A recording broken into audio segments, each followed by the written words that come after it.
Hello दोस्तों, आप सभी का स्वागत है हमारे यूट्यूब चैनल में। आज की कहानी है कसक भाग 2। इस कहानी के सभी पार्ट को देखने के लिए प्लीज़ मेरे चैनल को सब्सक्राइब करें। हमारी कहानी अगर अच्छी लगे तो कमेंट में ज़रूर बताइए। चलिए फिर इस कहानी को आगे बढ़ाते हैं। अब तक आपने देखा मुंबई का लोकल ढाबा। रिंकू ढाबे के कोने की टेबल पर बैठी चाय की चुस्की ले रही थी।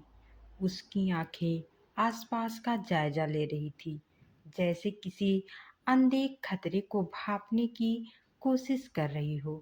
तभी उसने एक वेटर को इशारे से बुलाया। रिंकू धीमे स्वर में, सुनो, कार्बन से मेरी एक मुलाकात करवानी है। डरने की जरूरत नहीं है, मैं यहाँ पुलिस बनकर नहीं, दोस्त बनकर आई हूँ। वेटर थोड़ा घबराया, लेकिन रिंकू की शांत और भरोसेमंद नजरों को देखकर उसने सिर हिलाया और अंदर चला गया। सीन कुछ देर बाद वेटर वापस आया और एक छोटी सी पर्ची रिंकू की टेबल पर रख दी। रिंकू ने पर्ची उठाई और पढ़ा, रात 11 बजे डैकार्ड रोड पुराने गोदाम के पास अकेले आना। रिंकू मुस्कुराते हुए खुद से, कार्बन ने जगह तो वैसी ही चुनी जैसी उम्मीद थी, अंधेरे में छिपकर रहने की आदत जो है। रिंकू पर्ची को मोड़कर अपनी जेब में डालती है और बिल चुकाकर बाहर निकल जाती है। रिंकी का सरकारी आवास। रिंकी अपनी अलमारी खोलती है और एक काले रंग की कैजुअल जैकेट निकालती है। खाकी वर्दी को साइड रखकर जींस और टी शर्ट पहनती है। अपना सर्विस रिवॉल्वर एक साइड रखती है और एक छोटी सी पर्सनल पिस्तौल जैकेट की जेब में डालती है। रिंकू शीशे में खुद को देखते हुए आत्मविश्वास के साथ, आज सिर्फ दोस्ती की बात होगी, लेकिन अगर धोखा दिया तो कहानी कुछ और होगी। रिंकू जैकेट पहनकर गाड़ी की चाबी उठाती है और दरवाजे की ओर बढ़ती है। मुंबई का डैकार्ड रोड, रात 11 बजे पुराने गोदाम के पास हल्का अंधेरा फैला है। चारों तरफ टूटे फूटे कनेक्टर रखे हैं। रिंकू अपनी कार से उतरकर सावधानी से चारों ओर नजर दौड़ाती है। तभी एक परछाई एक खंभे के पीछे से निकलती है। कार्बन हल्की सी हंसी के साथ, तो एक एसपी साहिबा, दोस्ती के लिए इतनी रात के बुलाए। रिंकू बिना डरे कार्बन की तरफ बढ़ती है। रिंकी सहमति स्वर में, हाँ दोस्ती, लेकिन शर्तों पर नहीं, बराबरी पर। कार्बन थोड़ी देर चुप रहता है, फिर मुस्कुराता है। कार्बन दिलचस्प है, तो चलो पहले चाय पीते हैं, फिर देखते हैं कि दोस्ती किस मोड़ तक पहुंच जाती है। दोनों धीरे धीरे एक पुराने लकड़ी की टेबल की ओर बढ़ते हैं, जहां 2 कप चाय पहले से रखी होती है। रिंकू थोड़ी देर चुप रही, फिर एक लंबी सांस लेते हुए बोली, तुम जानते हो, मैं तुम्हें समझाती हूँ, तुम पेशेवर अपराधी नहीं हो कार्बन। कोई वजह जरूर रही होगी जो तुमने ये रास्ता चुना। मैं सिर्फ ये जानना चाहती हूँ कि तुम सच में क्या चाहते हो। कार्बन ने एक फीके हंसे हंसते हुए कहा, रिंकू, तुम्हें क्या लगता है मैं किसी की हमदर्दी का भूखा हूँ?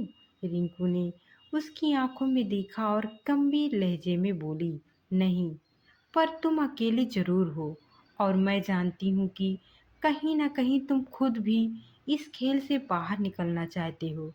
कार्बन ने एक पल सोचा, फिर कुर्सी से उठते हुए बोला, तुम्हें नहीं पता रिंकू, इस दुनिया से बाहर निकलने का एक ही रास्ता होता है, और वो रास्ता है जिंदा लोगों के लिए नहीं होता है। रिंकू की सांसें अटक गई, लेकिन उसने हार नहीं मानी। अगर मैं कहूँ कि मैं तुम्हारी मदद कर सकती हूँ। कार्बन ने उसकी तरफ देखा। उसकी आंखों में पहली बार कुछ झलक रहा था, शायद भरोसा, शायद उम्मीद, या फिर सिर्फ एक और चाल। कार्बन के चेहरे पर सिकन थी। वह एसपी की इधर उधर की बातों से सुलझा गया। उसने कुर्सी पीछे सरकाई और उठकर बाहर जाने लगा। एसपी रिंकू गंभीर स्वर में बोली, रुक जाओ, आकाश कार्बन के पैरों तले जमीन खिसक गई। उसका दिल जोर से धड़क उठा। उसने कांपती आवाज में कहा, कार्बन सहमते हुए स्वर में, आकाश, तुमने मुझे आकाश कहा?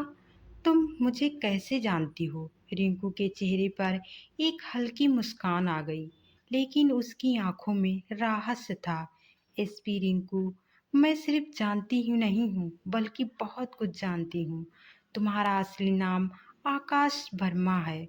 तुम एक समय पर साइबर सिक्योरिटी में इंजीनियर्स माने जाते थे, फिर अचानक गायब हो गए और कार्बन नाम से अपराधी बन गए। जीनियस से कार्बन। कार्बन के हाथों पैरों तले जमीन खिसक गई।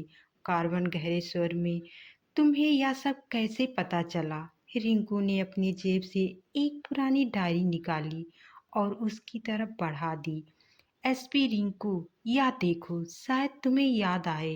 कार्बन ने झिझकते हुए डायरी खोली। पहला पन्ना देखते ही उसका चेहरा पक्का पड़ गया। उसने एक पुरानी तस्वीर चिपकी थी, रिंकू और आकाश की, कॉलेज की दिनों की फोटो।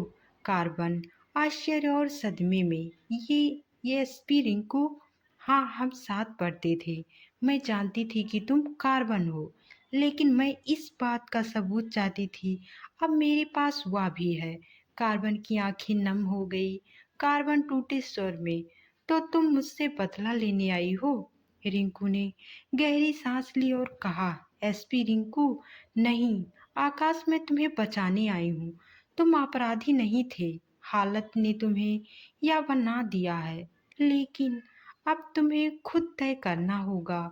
तुम कार्बन बने रहोगे या आकाश वापस आना चाहोगे? Flashback. Mumbai medical college. Mumbai campus में स्टूडेंट की भीड़। कुछ स्टूडेंट कैफेटेरिया में बैठे हैं, कुछ लाइब्रेरी की ओर बढ़ रहे हैं। आकाश अपनी किताबों में डूबा हुआ सीढ़ियों पर बैठा है। तभी अचानक कोई दौड़ते हुए उससे टकरा जाती है। रिंकू जल्दी में गुस्से में, अरे देख कर नहीं चल सकते क्या? मेरी फाइल गिरा दी पूरी। आकाश संभलते हुए, ओह सॉरी, मैं नोट्स पढ़ रहा था, ध्यान नहीं दिया। रिंकू फाइनली उठते हुए, अच्छा, तो नोट्स पढ़ने का यही तरीका होता है, सीढ़ियों पर बैठकर?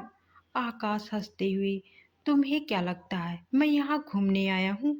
मुझ में अच्छा पढ़ूंगा तुम मेरे कॉलेज में नहीं पाओगी। रिंकू हैरानी से, ओह, तो ये टॉपर्स वाला एटीट्यूड है? आकाश मुस्कुराते हुए, कुछ ऐसा ही समझ लो। और वैसे भी टॉपर्स का थोड़ा स्टाइल तो बनता है ना? रिंकू चैलेंजिस अंदाज में, अच्छा जी, तो देखना है, मैं भी एक दिन टॉप करूंगी और तब तुम्हारी ये अकड़ निकाल दूंगी। आकाश मजाक करते हुए, अच्छा, तो फिर कंपटीशन शुरू किया जाए? रिंकू मुस्कुराती है और वहीं से उनकी दोस्ती की शुरुआत होती है। लाइब्रेरी में आकाश लाइब्रेरी में बैठे अपने नोट्स लिख रहा था। तभी रिंकू उसके पास आकर बैठ जाती है।